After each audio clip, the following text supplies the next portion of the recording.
ഗുരുവായൂരപ്പനെ ഇദ്ദേഹത്തിന് കിട്ടിയ വിൽപ്പത്തിൽ വേറെ ആർക്കും കിട്ടിയിട്ടില്ല എന്ന് ഞാൻ നേരത്തെ കോട്ട് ചെയ്തിരുന്നു. അപ്പൊ ആരെ ശരി? ശരി. പിന്നെ ക്രൂരമ്മയെ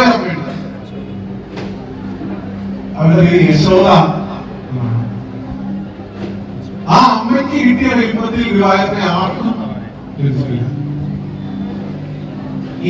14 ലോകവും ഭരിക്കുന്ന ആ ഭഗവാൻ ഏത് അമ്മയുടെ മുമ്പിലാണോ ആ പൊത്തി കൈകെട്ടി നിന്നത്? എനിക്ക് തോന്നിയിട്ട് ഞാൻ ഗുരുവായൂരപ്പനെ ഏറ്റവും വലിയ മഹത്വം ഞാൻ പലപ്പോഴും പറയുന്നത്, എത്രയോ ഉപേക്ഷിക്കപ്പെട്ട അമ്മമാർക്ക് മകനായിരിക്കുന്നതാണ് ഗുരുവായൂരപ്പനെ ഏറ്റവും വലിയ മഹത്വം.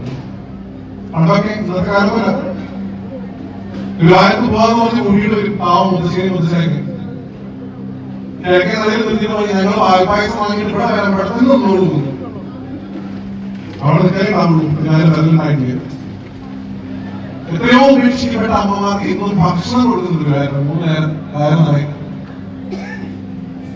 അതിനേക്കാൾ വലിയ മഹത്വം എനിക്ക് തോന്നിയത് ഈ പ്രപഞ്ചത്തിൽ ഏറ്റവും വലിയ വേദനകളിൽ ഒന്നാണ് അമ്മയാവാൻ സാധിക്കാതിരിക്കുക എന്നുള്ളത്. എത്രയോ ആളുകൾ ആ ഒരു ഇന്നും IVF ക്ലിനിക്കുകളിൽ നിങ്ങൾ പോകും. എത്രയോ അമ്മമാരുടെ വിഷമം നേരിട്ട് കാണാൻ സാധിക്കും. പല അമ്മമാരും, അതിൽ വലിയ ശതമാനം അമ്മമാരും അവരുടെ വിഷമത്തെ മാറ്റുന്നത് ഗുരുവായൂരപ്പനെ കാണുന്നതാണ്.